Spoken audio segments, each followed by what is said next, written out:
우리가 말씀을 통해서 마지막 전쟁에 관한 부분을 보게 될 텐데요, 결론적으로 이야기하면 예수 안에 있는 자들은 이겼고 이기고 이길 것입니다.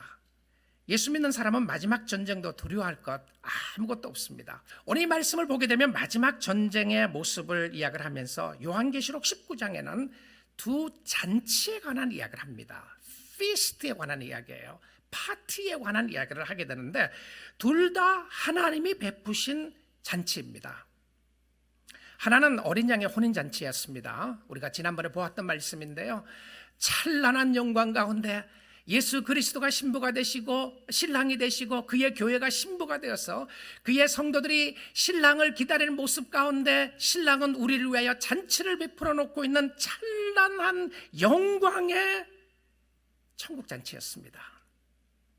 그리고 거기 초대받은 사람은 복이 있다고 말씀을 해주셨는데요, 여러분 성경을 깊이 보지 않으면 지나치기 쉬운 두 번째 잔치입니다. 이게 도대체 무슨 말인가 보게 될 수 있는 잔치인데요, 또 다른 하나의 잔치는 새들의 잔치입니다. 새들과 짐승의 잔치인데, 근데 이것도 성경은 하나님이 베푸신 잔치라고 이야기를 해요. 그래서 말씀을 한번 보도록 하겠습니다. 오늘 본문 말씀 19장 17절 18절을 보도록 하겠습니다. 또 내가 보니 한 천사가 태양 안에 서서 공중에 나는 모든 새를 향하여 큰 음성으로 외쳐이르되 왔어, 하나님의 큰 잔치에 모여. Come to the feast of God. 하나님이 베풀어 주신 great banquet, 큰 잔치에 모이라고 새들을 부르고 있어요. 자, 그 다음 18절 보겠습니다. 왕들의 살과, 새들에게 와서 누구를 먹느냐 하면 왕들의 살과 장군들의 살과 장사들의 살과 말들과 그것을 탄 자들의 살과 자유인들이나 종들이나 작은 자나 큰 자나 모든 자의 살을 먹으라 하더라. 자, 이게 도대체 무슨 말이죠? 이게 무슨 말인가요? 사도 바울이 사도 요한이 자주 쓰는 표현 중에 하나죠. 내가 보니 태양 안에 천사가 있는 것을 보게 되고요, 그리고는 새들에게 하나님의 큰 잔치에 참석하라고 이야기를 합니다. 그 새들이 와서 살을 먹는데 사람들의 살을 뜯어먹고 있어요. 세상의 왕입니다. 힘 있는 사람이죠. 그리고는 장군과 장사와 말과 그의 탄자와 자유자와 종과 큰 자나 작은 자의 살을 먹으라. 이 전부 다 누구를 이야기하는가요? 누구였습니까? 네, 예수 믿지 않는 사람이었어요. 세상 사람들입니다. 짐승의 표를 받고 짐승을 따라다니는 사람이었고요, 교회를 핍박하고 미혹하는 거짓 증언자들이었습니다. 그들 중에는 힘 있는 사람들도 있었는가 하면 그들 중에서는 힘이 없는 사람들도 있었어요. 여러분, 마지막에 종말론적인 심판의 모습 속에 힘 있는 사람들만 심판당하는 거 아닙니다. 누가 심판받아요? 힘 있고 없고가 중요한 기준이 아니고 예수를 믿느냐 아니냐가 기준이었던 거예요. 주님을 아느냐 아니냐가 기준이었는데, 자, 이것은 하나님의 교회를 핍박하는 그런 사람들이었는데 이것을 왜 마지막 전쟁의 모습으로 이렇게 표현했을까요? 물어보셔야 돼요. 그러니까 요한계시록에 나오는 이런 장면들이 요한계시록에만 특별히 나와서 다른 성경에는 없는 것이 아니고요, 다른 성경에 있었던 것을 이미 완성시키는 모습을 보여주고 있어요. 자, 근데 그 전쟁 속에 나타났던 모습을 한번 에스겔서의 모습을 비교해서 보기를 원하는데 39장 4절과 17절 제가 볼 거예요. 4절 말씀 먼저 봅니다. 너와 내 모든 무리와 너와 함께 있는 백성이 다 이스라엘 산 위에 엎드려지리라. 자, 지금 예수 안 믿는 사람들이 이야기하는 겁니다. 그리스도인들을 대항하고 거짓 증언자들이 이야기해요. 산 위에 엎드리는데 내가 너를 각종 사나운 새와 들짐승에게 넘겨 먹게 하리니. 자, 지금 이게 요한계시록에 있었던 말씀을 우리가 보게 되는데 구약 성경 에스겔서의 종말론적인 심판의 모습을 설명을 했어요. 자, 그 다음에 17절 가서 보겠습니다. 주 여호와께서 이같이 말씀하셨느니라. 너 인자야, 너는 각종 새와 들의 각종 짐승에게 이르기를 너희는 모여오라. 내가 너희를 위한 잔치가 나옵니다. 그렇죠? 잔치라 그랬죠? 피스트라 그러고 파티라 그러고요. 곧 이스라엘 산 위에 예비한 큰 잔치로 Great Feast. 너희는 사방에서 모여 살을 먹으며 피를 마실지어다.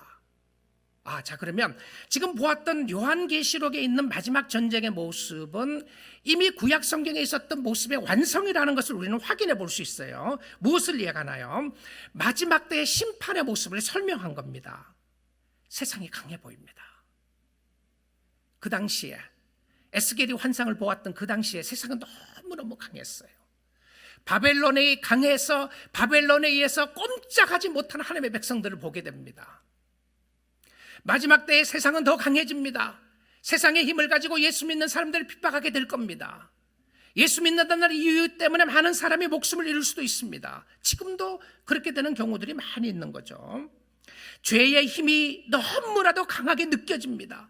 그것 때문에 좌절하고 절망하고 낙심하는 모습을 보여준다. 그런데 그것이 끝이 아니에요.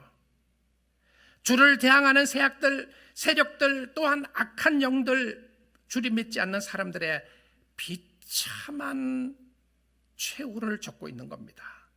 가장 비참한 죽음이에요. 예수를 믿다가 죽기도 합니다. 근데 그런 사람들 다 예수님의 품 안에 있게 되는데요. 그런데 예수 믿지 않는 사람들의 비참한 종말이었어요. 사단은 세상의 힘을 이용하여 끊임없이 미혹하고 핍박했습니다.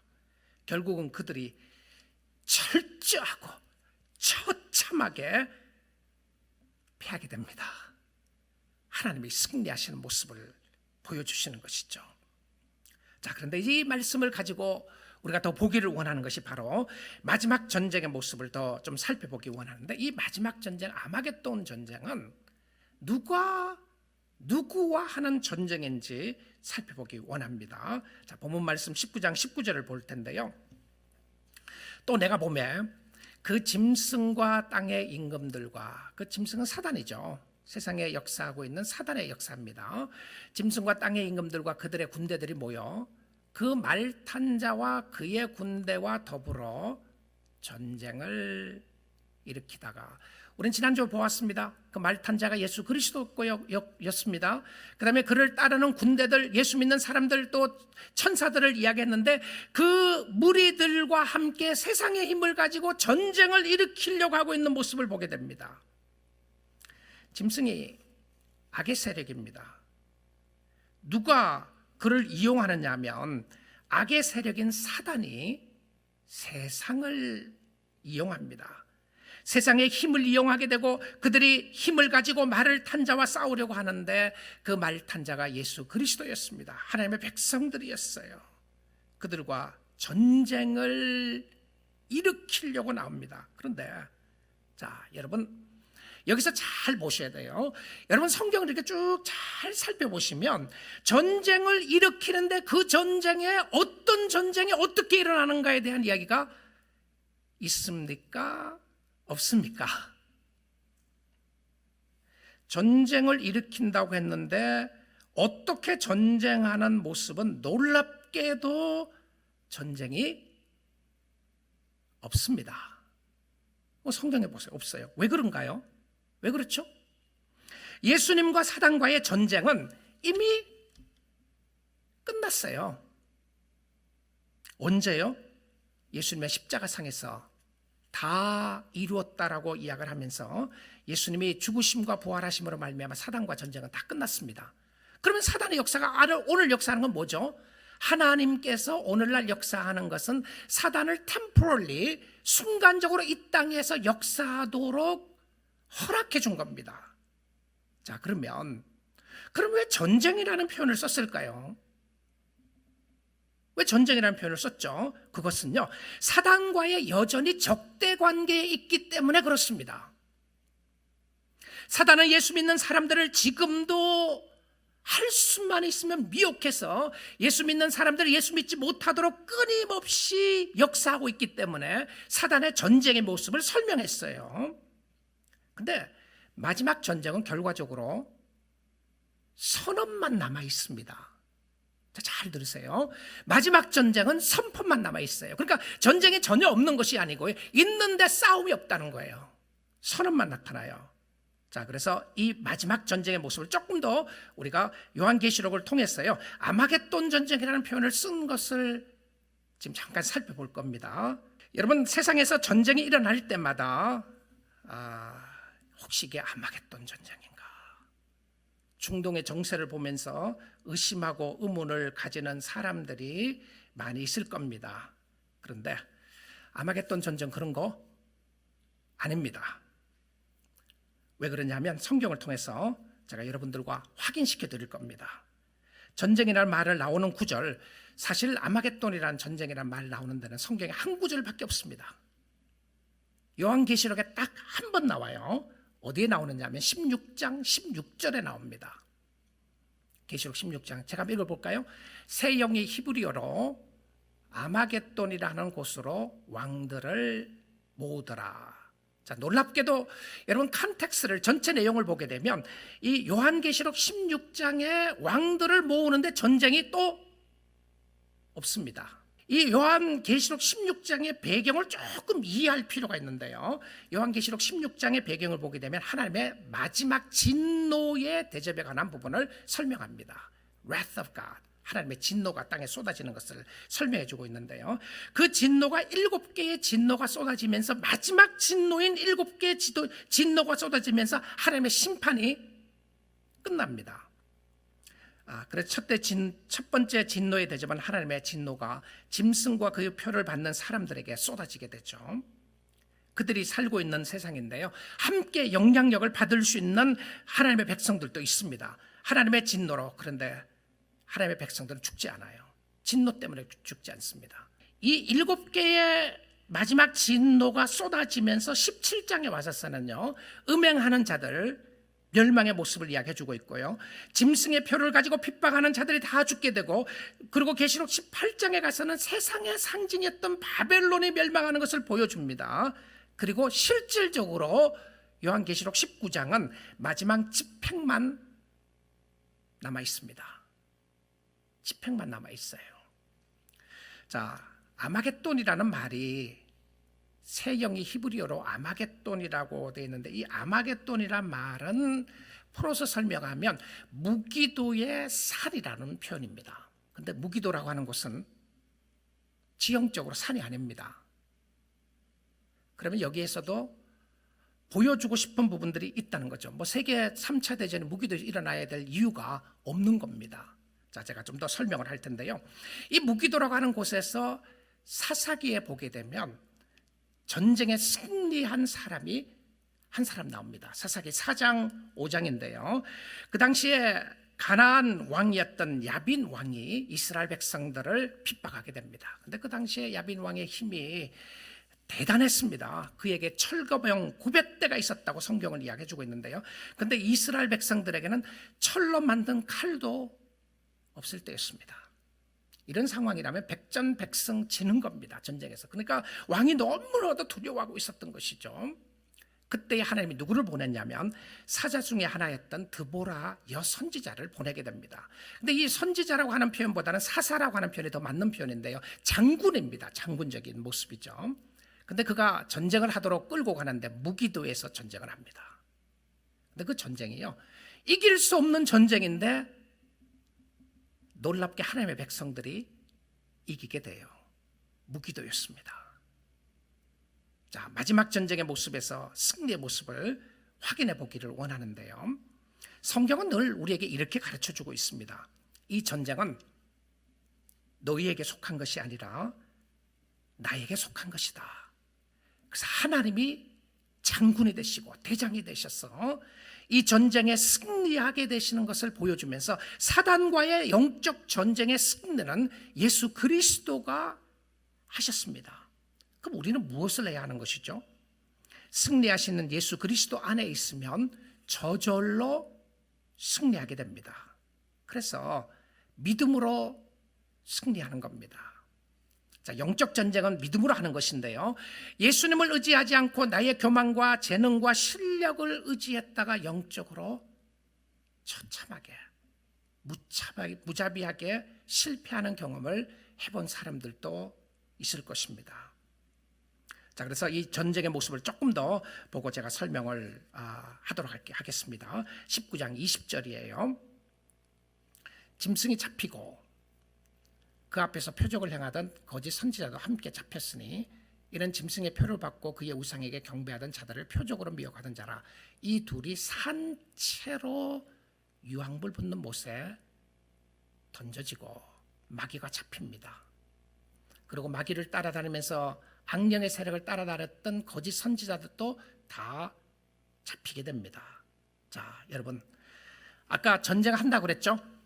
몇 구절이었습니까? 몇 절이었죠? 어디서? 19절이었어요. 그 다음 20절 넘어갑니다. 여러분 이해하시죠? 자, 제가 무엇을 이야기하고 싶은지 이해가 되시죠? 19절에 전쟁이 있다고 그랬는데 막 이 군사들이 말입니다. 마귀의 발악이에요. 마지막 발악을 하면서 예수님과 그를 따르는 자들을 대항하려고 딱 하는데 전쟁이 끝나버렸어요. 어떻게 된 것이죠? 예수님이 나타나자마자 다 끝나버렸어요. 예수님이 나타나자마자 다 끝나버렸어요. 순간적인 현상이었습니다. 예수님의 재림의 임재가 있자마자 무엇이 됐습니까? 심판으로 끝났어요.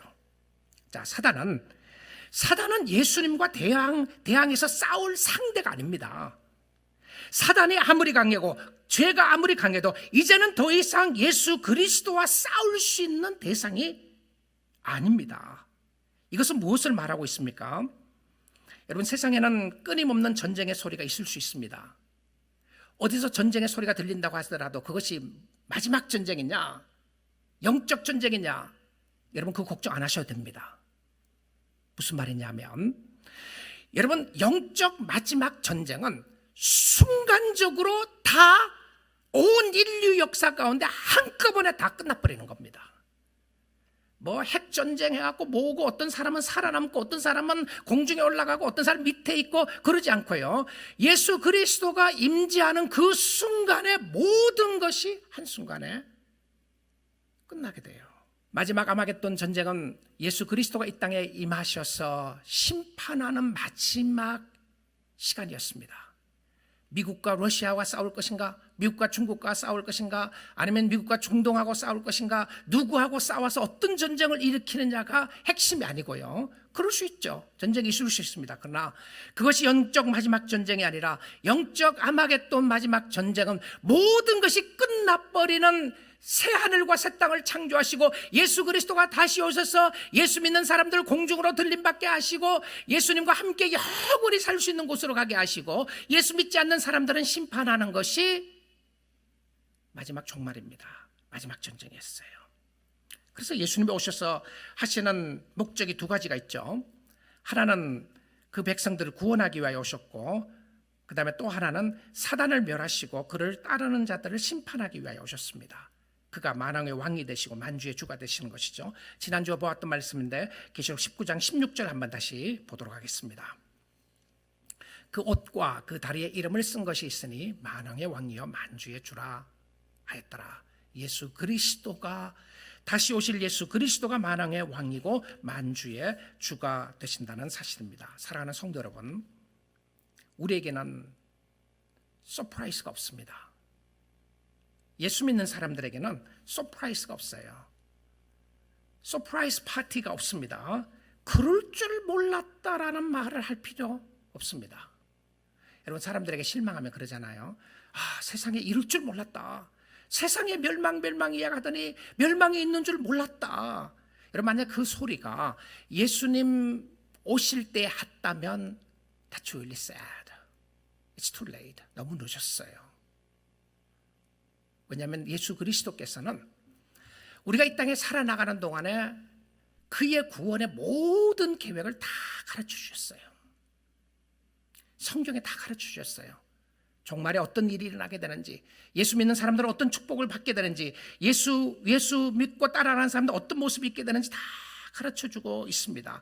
예수님께서 말씀을 통하여 보여주셨고 가르쳐 주셨는데, 이것 외에는, 이 말씀 외에는 누가 특별한 계시를 받았다고 하면 잘못된 겁니다. 예수 그리스도가 십자가에 못 박히시고 부활하시고 승천하시고 그 예수 그리스도가 다시 오십니다. 우리는 이와 같은 때에 미혹당하면 안 돼요. 미혹하는 영들이 많이 있어요. 이것이 3차 대전의 어떤 사인이 아니냐, 나를 따르면 이렇게 하면 되는 것이다. 지금 베르칩이 오고 있는데 666 사인 오고 있는데 그거 받으면 안 된다. 컴퓨터 쓰면 안 된다. 여러분 전혀 걱정 안 하셔도 됩니다. 여러분 컴퓨터가 있고 이런 매체가 있으니까 여러분이 오늘 집에서 예배 드리는 거 아니겠어요? 얼마나 감사한 것입니까? 이거 예배 받다고 해서 악령의 짓이다 생각하면 이게 말이 안 되는 거죠. 그렇지 않아요. 여러분, 아니 예수 그리스도를 입으로 고백하고 마음으로 믿고 시인하면 그리스도를 믿는다고 했는데 무슨 666 숫자 하나 제가 여러분에게 666 숫자를 적어주면서 이거 받으라, 이거 받으면 악령의 자신이 된다 그러면 여러분 안 받으실 거예요. 제가 틀린 겁니다. 제가 틀린 거죠. 예수를 믿느냐 안 믿느냐가 중요했던 것임을 보여주고 있습니다. 세상 끝에는 어떤 일이 있는지 주님이 다 말씀하셨어요. 심판도 어떻게 한다고 그랬어요? 책을 펴놓고 하신다고 그랬어요. 그 책이 무엇이었습니까? 성경책이었습니다. 그리고 행한 대로 갚아주신다고 그랬어요. 우리도 죄를 지었습니다. 행한 대로 갚아주시면 우리도 지옥행이에요. 아니 행한 대로 갚아주는데 나는 천국을 갈 수 있다고 할 사람 누가 있겠습니까? 하나님의 진노에서 벗어날 수가 없었습니다. 그런데 하나님이 한 가지 방법을 제시하셨어요. 오직 이 방법 밖에는 없다고 하셨습니다. 심판을 피할 수 있는 방법은 이것밖에 없고 이것 외에는 방법이 없다고 그랬어요. 다른 이야기를 믿지 말려고 하는 겁니다. 다른 이야기를 따라가지 말라. 심판이 없다. 세상에는 더 좋은 일들이 더 많아질 거다. 누구를 따라가야 되겠는가? 나를 따라와라. 결과적으로 착하게 살면 유토피아가 이 땅에 오게 될 것이다. 다 거짓말입니다. 왜 그렇죠? 이거 속이는 겁니다. 성경에 있는 이야기 외에 다른 부분들은요, 예수 믿는 사람을 다 속이려고 그래요. 세상에 영원한 것처럼 살게 만들려고 그러는 겁니다. 예수 따르지 말고 물질 따르고 예수 따르지 말고 세상을 따르라고 하는 것인데요, 성경은 오직 예수 그리스도를 믿음으로 말미암아 구원받을 수 있다고 성경을 이야기해 주고 있습니다. 예수를 믿는 자들은 자기의 행위가 아니라 믿음으로 의인이 되었어요. 하나님의 사랑만 남아있고 하나님의 축복만 남아있습니다. 예수를 믿는 믿음이었어요. 예수를 믿기 때문에 오늘도 우리는 담대하게 이 땅을 살아나갈 수 있습니다. 그리고 마지막 심판은 예수 믿는 사람들에게 없습니다. 지나갑니다. 우리는 심판이 아니라 구원이죠. 이미 예수님이 그렇게 말씀하셨어요. 요한복음 5장 24절입니다. 여러분 앞에 말씀 보시면서요, 한번 읽으면 좋겠습니다. 같이 읽어보겠습니다.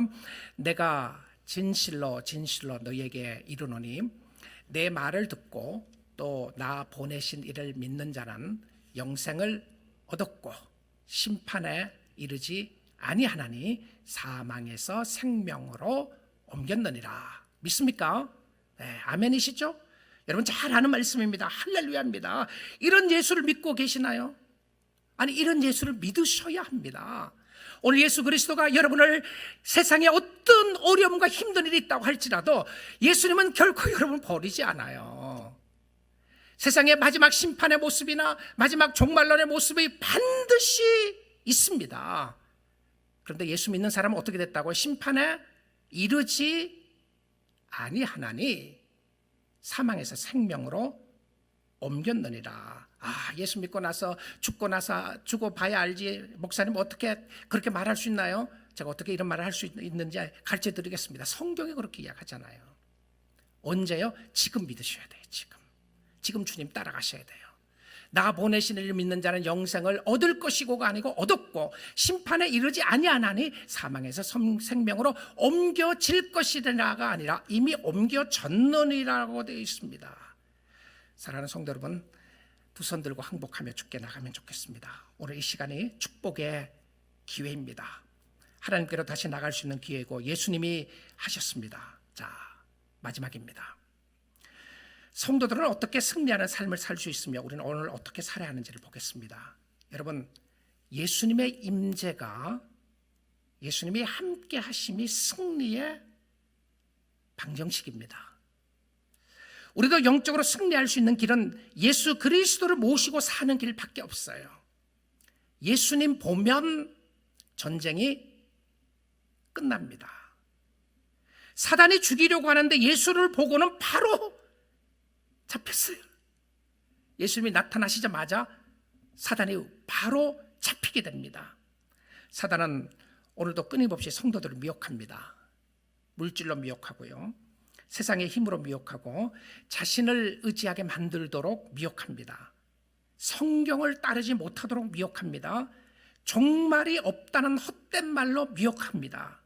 세상에서 잘 먹고 잘 사는 것이 최고라고 미혹합니다. 그래서 우리도 넘어지고 쓰러질 때가 많습니다. 승리하신 주님을 오늘도 의지하며 사는 것은 승리하는 삶의 지름길이었습니다. 요한복음 16장 33절 보겠습니다. 이것을 너희에게 이르는 것은 너희로 내 안에서 평안을 누리게 하려 함이라. 세상에서는 너희가 환난이 없을 것이나, 그렇게 안 적혀 있죠?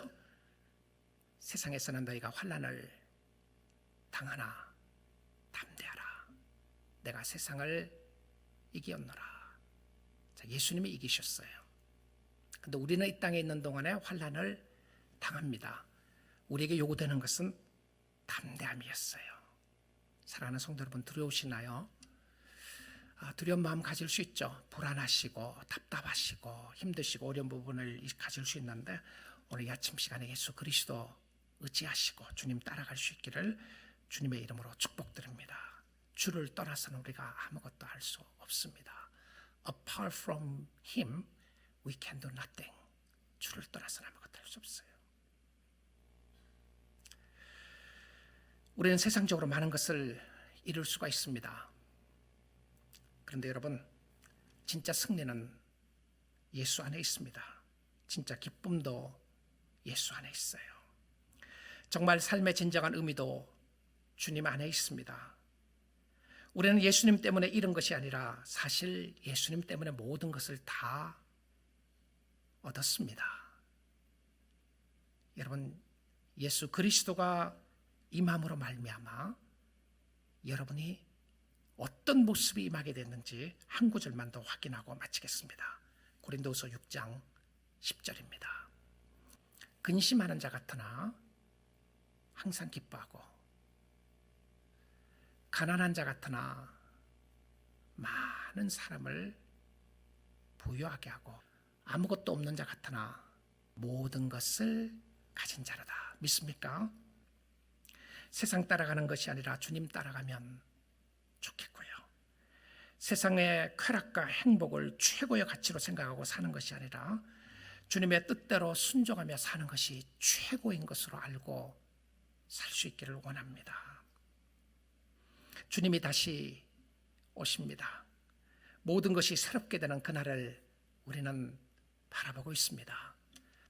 오늘 주님 사랑하시고 여러분을 향하여 내가 너를 사랑한다고 고백해 주시는 하나님의 음성을 들으시면서 여러분의 있는 형편과 상황 속에서 예수 그리스도 다시 한번 확인하고 의지하고, 가장 소중한 것, 결코 잃어서는 안 될 믿음을 지키시고요, 믿음의 소중함을 깨닫고 결코 잃어서는 안 될 예수 그리스도 붙잡으시고 그리스도 안에서 승리하는 여러분 될 수 있기를 주님의 이름으로 축복드립니다.